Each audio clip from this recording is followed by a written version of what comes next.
His first flight around our solar system. Here's a picture of Mars. By the way, this is not a professional tape. As you can see, these pictures are in a picture album, and I've just got my camcorder out, and Wendell and I are flipping through the pictures. So this is not a produced tape for you to look at. So it'll probably never be on the market, but at least you get a chance to see some of these pictures. This is Mars just from a different direction with the sun very bright on it. Now, here is Mars, but here's one of these satellites. It's in orbit around Mars, made on Earth, unannounced, and is in orbit. This is the spring of 1976, and this device is in orbit around Mars. I don't know exactly who made it or who put it up there. Here's another one. This is Mars again, and here's the light panels, solar panels, and the satellite equipment in orbit around Mars again. This is a different one. This is a dust storm on Mars. Billy wanted to get close and try to take pictures of artifacts. You've all heard about some of the Sidonoplasma on Mars, about the face on Mars that Richard Hoagland and other people have been looking into. Billy published a paper back in the 70s talking about that. There was a race of people lived on Mars. They had a terrible catastrophe about 186,000 years back. At the time, there was about 40 million people killed on Mars, and they're all gone now, of course. So there were societies there, and we will find quite a few remains of their civilization once we get up there.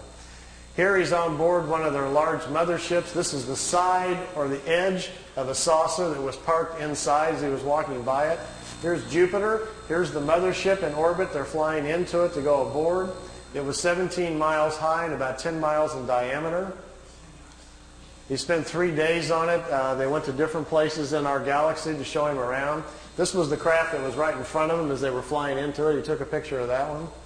Here, again, is back at Mars. These aren't in any particular order. Here's another object in orbit around Mars. And look, here's an American flag on it. So there's a couple of things that they've put up there that the military's put up that we don't know about. This is a picture of Billy in a suit. He's on a prehistoric planet to see the dinosaurs. He's got a breathing apparatus on. This is a Pleiadian man, and they've stepped outside of the ship so he can see the animal life on this prehistoric world. Got his picture taken, too. That's pretty good. This jumps back here to, remember the Apollo-Soyuz hookup, us and the Russians back in '76? Billy asked him if he could go up and watch it. They said, okay. They took him up. There's several pictures here of the Apollo-Soyuz hooking up with Earth in the background.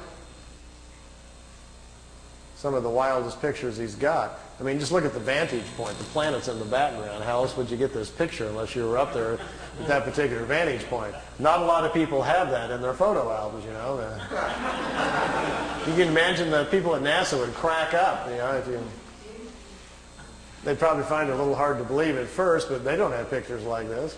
Here it is when it's just hooked up. There's Earth in the background, and here's the two capsules coming together.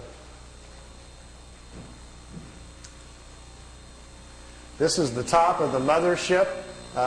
There's windows, but there was nobody in the windows as they came into it. We really missed out here. Billy shot, he said, 3 or 4 rolls of film inside the mothership, talking to people and going up and down the halls and so forth.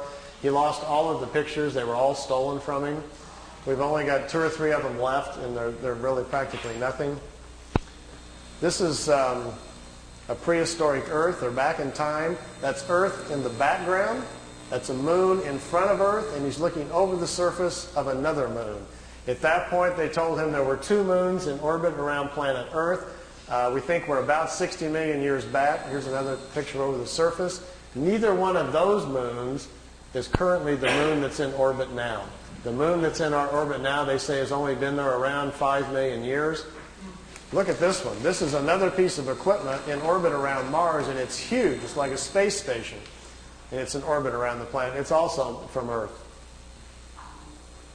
We haven't heard anything about that, have we? Here's the dinosaur pictures. Billy's back inside the ship, and there's a viewing screen in the craft, and he says he's taking these pictures. Here's our first dino. He's got kind of gold-brown skin, got large hind legs, short forelegs, and a head that looks kind of amphibian, like a vegetarian type. Here's the second one. There's a bird here apparently dropping some food or something. Is that Charles? Charles dropped his food. This one's pretty hard to see. Here's the head of some sort of creature crashing through some bushes here. It's hard to tell. I know it's probably hard to see these anyway from back there, but just the idea that someone could actually go back in time just really gets my brain going. There's a bird. There's his eyes, some pretty nasty looking teeth.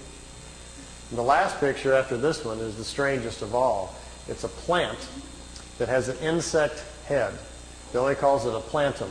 They were trying to explain to him how the evolution of different life forms goes. How, for instance, here's a plant life when the plants are the food kingdom of the world. When the plants evolve to a certain level of evolution, then these lower order forms, here's a small head, and this head is part of that plant. There's these two little eyes. It's an insect, the beginning of insect life on the planet when the food kingdom has evolved high enough. There are 7 different stages, they say, of spiritual energies or creational energies on a planet that create the many different kinds of life forms. There's a transition from one kind to the next. Ours is the 7th or the last one. We have to wait until the animal kingdom has raised the evolution of the body material high enough so our cycles can start.